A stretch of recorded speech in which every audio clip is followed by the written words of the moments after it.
Hey everyone, welcome. It is 1 p.m. We just got the closing bell for Monday, August 5th. Before we continue, I have a question for you guys. Do I look blurry to you? Because on the recordings, I seems like I always look blurry, but the screen looks okay. So I was just wondering if I look blurry live or No, does it look fine? No? Okay, no. great. Thank you. So I'll have to figure out what's going on with the recordings then. Thank you very much. Okay, so let's see what happened today. We had a little bit of excitement. We had that drop over the weekend or overnight. And then today we had a little bit of volatility, but for the most part, we were kind of flat to where we opened. So let's see how that played out. We can see that over here in our SPY, we went a little bit lower. And then what happened? Well, what I thought would happen later in the day happened pretty soon in the day, which was institutions started to buy things up. So you can see that for most of the day on the S&P 500, we were just in this buying mode, at least institutionally. We did break down below this VWAP later in the day, but at the very end, we popped back up. So it seems like we do have a decent amount of support where we are right now. However, I'm not super convinced. I'm not ready to say that we're safe and that we will move up. So our volatility is still very, very elevated at 37.5. We did, of course, come way down from the high. And even this morning, we started, I think it was around 54 or 57. So we are well down from that level. But on the SPY, what we see is that I drew this 519 level as kind of a line in the sand where if we were able to cross above that and stay above it, then I would start to look for bullish positions. Unfortunately, we didn't quite get there. We got stopped around this MA 150. We did go up, but then we retraced. So you can see about half of the movement. So that's not quite enough for us to be super confident that we can move upwards. The S&P 500 contains a very broad range of sectors. Actually contains all the major sectors that we follow and that we care about. So for for it's possible for the S&P to recover without the tech and without the QQQ or the consumer discretionary stocks. But we didn't see that today. What happened is later in the day, Google, we were recovering okay, and then Google started going down. Let me see. Google. Like we could see right here, there's a large crash in Google, and then it did recover towards the end of the day, but Google was doing well until this point. And news came out that Google lost an antitrust case. So that was bad news for Google. And that, of course, drags us the QQQ down. And that's what pulled us back to the VWAP on the QQQ. So things are not looking great in terms of a bounce. However, I don't think necessarily that we're going to drop. We did kind of recover above that MA 200. What's the challenge is right now is there's resistance. I drew this line at the 440 level, which was the bottom of this box that we had all last week and maybe the week before. I don't remember. Well, actually, we probably started drawing it right here on July 25th. So about a week ago, a little over a week ago, we drew this box and that 440 level is the bottom, but right above that 440 level is the VWAP, the anchored VWAP, and then right above that is the MA 150. So this was supposed to be strong support. I was saying last week, well, this is pretty strong support, so it might be difficult for us to move down through it, although there is a possibility of us hitting that MA 200. Well, we gapped right through that strong support because of the news over the weekend or the sentiment over the weekend, and we did recover above that MA 200, but now that acts as resistance. So do we continue following from here? I kind of doubt it. It'd be a little too much too fast, and there's no real reason for the panic. So on the S&P 500, we did come to this anchored VWAP right here and just kind of pause. So we're in a area of support still on the S&P 500. That QQQ could break down, but that would be a pretty wide divergence between the two indices. So more probabilistically, we're going to chop a little bit for the QQQ. So I'm seeing that 440 as a really strong resistance. I even put a little bit of a bet on the QQQ. You can see I did this 441, 440, and I should save this. And we can see that this trade, when I did it, I'm probably up a little bit on it, I would think. Save trades. 440, no, let me see. I did it at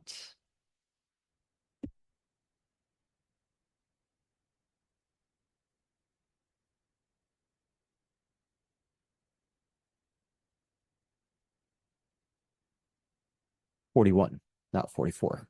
So in a tiny bit of profit, not much. So let's go back and revise this.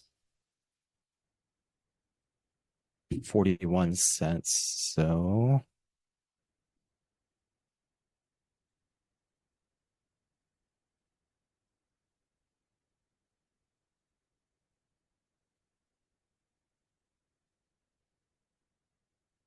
that should be, oops, I did the wrong side.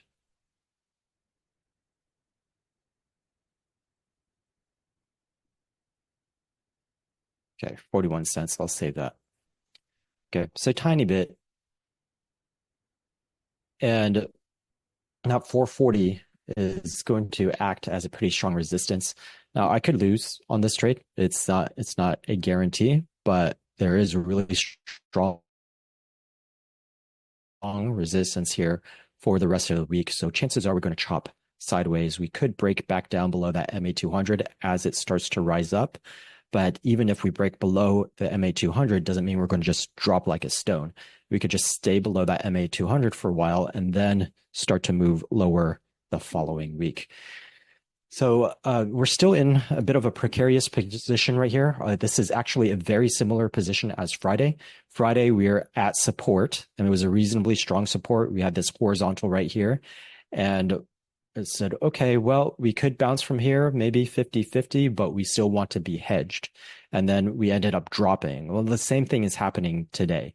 We are right on top of support, and we could bounce from here, but it's kind of 50-50.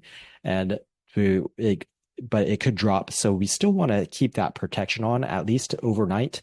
Maybe in the morning, we see a more distinct bounce, and then we could take that tail risk trade off or the hedge trade off and then start looking for positions to the upside, like we were talking about this morning. Like the institutions are going to start buying to overwhelm the selling activity, overwhelm the panic, then that's the time to go into the market and start doing these short-term swing trades to the upside. So didn't quite happen today. We'll see what happens tomorrow. And of course, if we break to the downside, well, we still have that MA200 to catch us. And it's not that far of a drop. So far, we've moved from this high right here. We've moved down to today's low. We've moved 9.7%. So where we closed is at 8.83. That's pretty close to the 10 to 15% that we expect during correction. So if this was it, and then we bounce up, then we're close enough. We're not; these are ranges; they're not super precise levels. We would call this a correction. Pull back to the anchor VWAP right here. And as we noted this morning, it's a pretty good place for us to bounce if we don't expect this to turn into a bear market, and we're not expecting a bear market even right now. So even if we end up trading down to the MA200, we're still not expecting a bear market. And we can take a look at a few things just to make sure I am correct, because we can go by feeling, we can go by our technicals, but we always want to confirm and just make sure that we're getting as much data and we're looking at the broad picture. So let's take a look at our momentum levels, because that will give us a clue. If we still have a significant number of stocks above their MA50, then we're okay. Momentum is telling us, yeah, a very strong possibility of a bounce. If suddenly we're starting to see like 50% or close to 50% above their MA200 and below 50% above their MA50, then we're in a lot more trouble. And that's actually how the QQQ looked last week. So the QQQ looked like it could be in trouble, but everything else looked very healthy except for tech, consumer discretionary. Those are the ones that look like they were in trouble. So now we want to take another look and see if any of the other sectors are not looking so great. So before I do that, let's look at our 90-day highs and lows, our other measure of momentum. Okay, 46 highs, 383 lows. So once we hit about 400 or anywhere above 400, that's when we start to expect to bounce the other way. We're pretty close to today on this 90 level. So just to give us a rundown, let's just go over the last couple of weeks. Okay, so we went 174, 184, 60, 153, 300, 185, 316, 286, 169, 188. So it's just been chopping. And we did hit the 300s, not quite 400 for a little bit until we finally hit the 47 today. So actually, if we had gone 3 weeks back, we started to see that extreme. And that's where we said, oh, we could start pulling back. And we did pull back. Let's do that. So July 16th.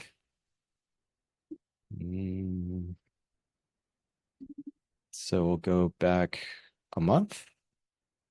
That's too much.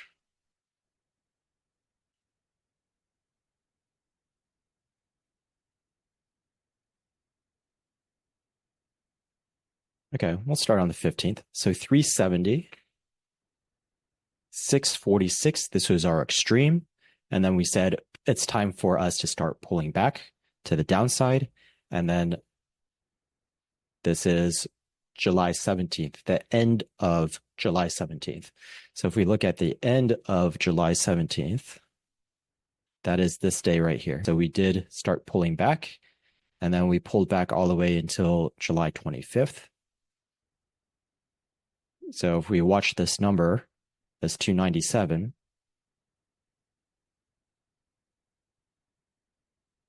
it goes back down, 69, 53.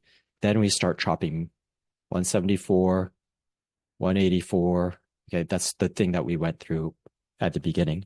So we hit this extreme level, and then we said, okay, and then we chopped sideways and we paused, and then we started to see it swing to the 90-day lows. So we'll go about a week ago. So we only had 20, and then 50, and then 18, chopping 100, 250, 383 today.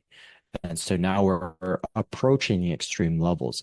Tomorrow, if we go over 400, then we're going to prepare for the bounce. So that's what I was saying here. We have support here. So there's a very good possibility that we can bounce here. So maybe a chop sideways, maybe a small movement lower. We'll still be right at that anchored VWAP. And then we could bounce. Once we hit that momentum extreme, then we expect to bounce within a couple of days. So it looks like we are going to stay right here. This is going to be a strong support level, and we're most likely not going to break through it unless we get some sort of other weird news in the market. It just looks like this will hold. So maybe a chop sideways for a couple of days and then a movement upwards or a direct movement upwards. Both are possible. The QQQ doesn't necessarily have to follow along with that, but it could just continue to chop sideways, as we were saying earlier. So if I look at my other momentum measures, if I look at the overall market momentum, 35% above their 50-day moving average. That's not looking good. And then we've got 47.5% above the MA200.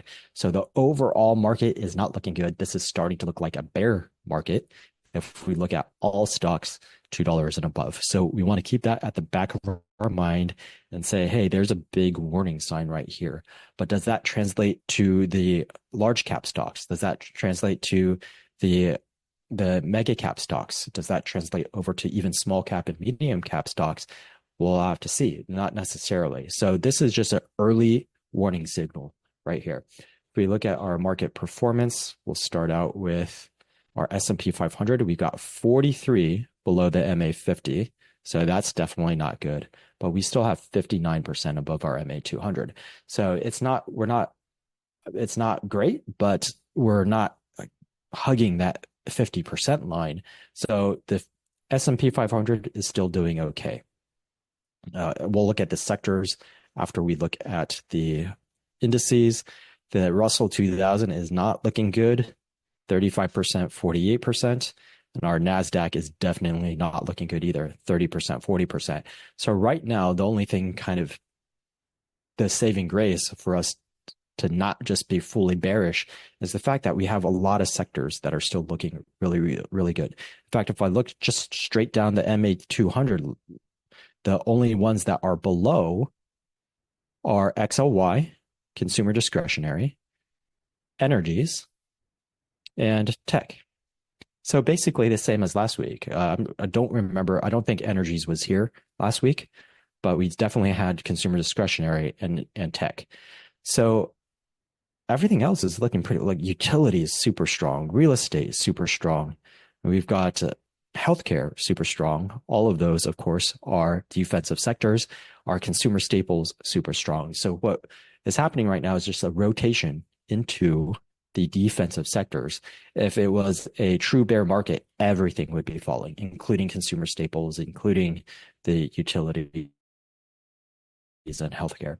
So we're still seeing pockets of strength inside of the S&P 500 sectors. And again, the other sectors that were not mentioned, that were not tech, consumer discretionary, and the consumer defensive ones, their MA 200 numbers are still looking pretty good. It's just that their 50-day moving averages have slipped down below. So we can see like this one, financial, 63% above the MA 200. They're not really in imminent danger that this is going to slip below 50%. So we still have some health in this market. Let's take a look at where the selling was concentrated today, and maybe even find a strong sector. It could be because utilities this morning, when we were doing the pre-market analysis, was looking pretty good. So we could have some strong sectors here.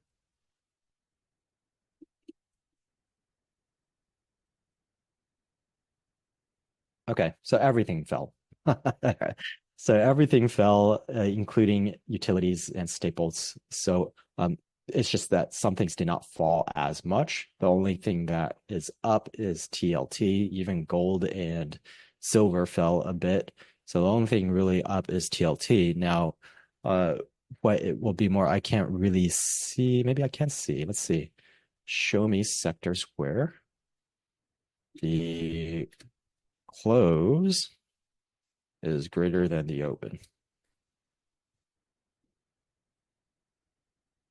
Okay, so look how many of them. So we gapped down and we traded up. This is 14 results.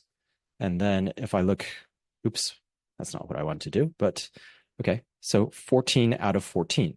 So every single sector, even though they're down, during the trading session today, they traded upwards. They did not trade down. None of them gapped down and then closed even lower. All of them gapped down and then traded higher.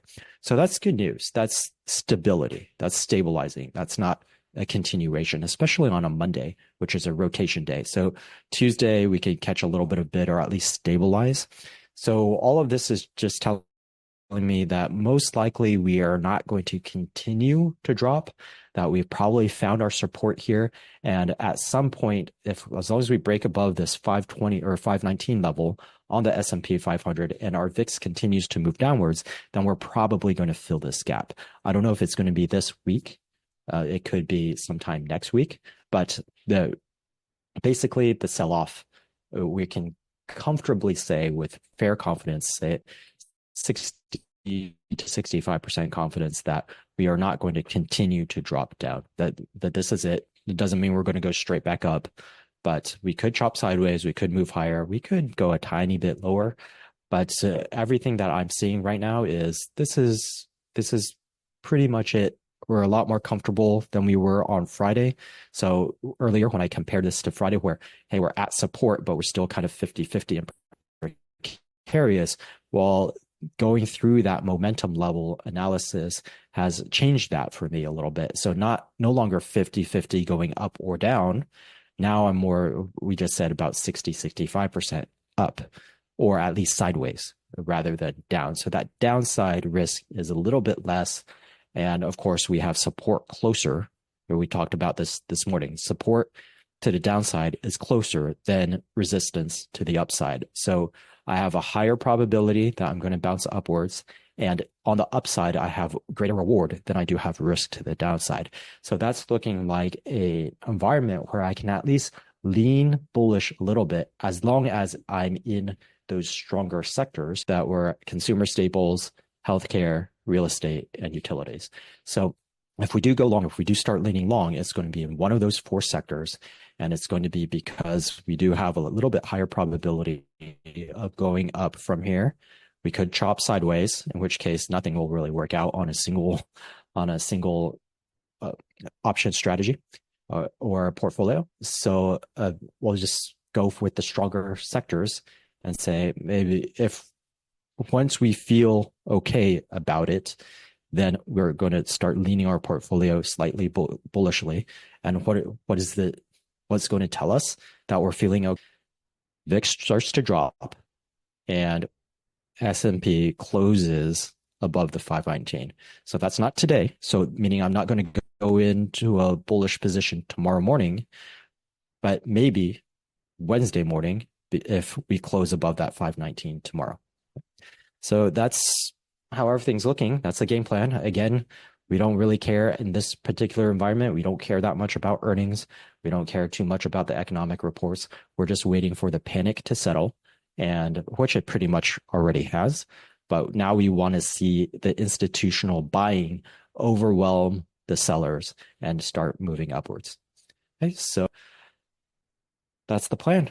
There's not that much else to say. So you guys have a wonderful rest of your day, and I will see you tomorrow morning.